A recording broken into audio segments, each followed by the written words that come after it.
layanan Taman Baca selama pandemi ya tetap buka, sempat tutup waktu lockdown itu, tapi mulai buka pelan-pelan dengan tetap mematuhi protokol.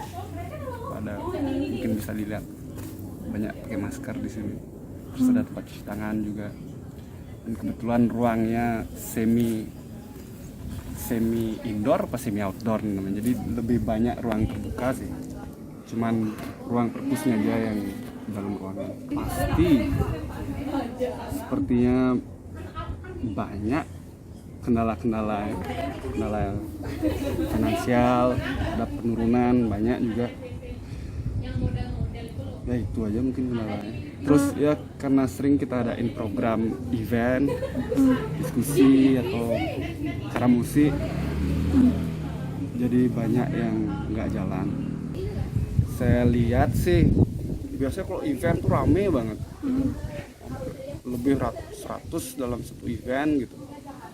Cuman selama pandemi ini, setelah lockdown, tiba-tiba ada peningkatan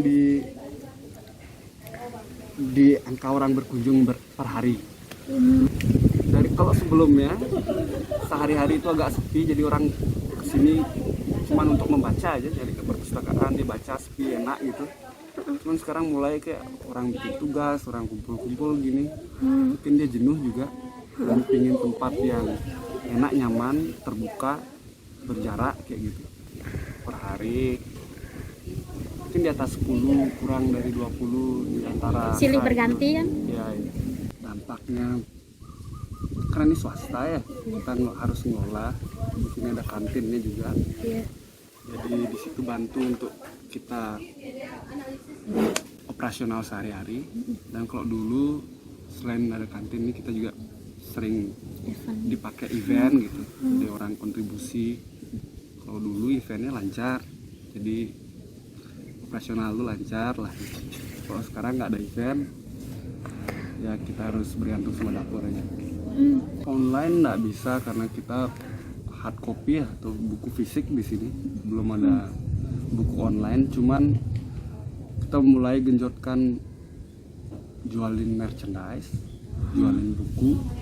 Terus sekarang sudah bisa juga orang sewa buku untuk perpus, jadi itu lumayan nambah sih, lumayan nutupin.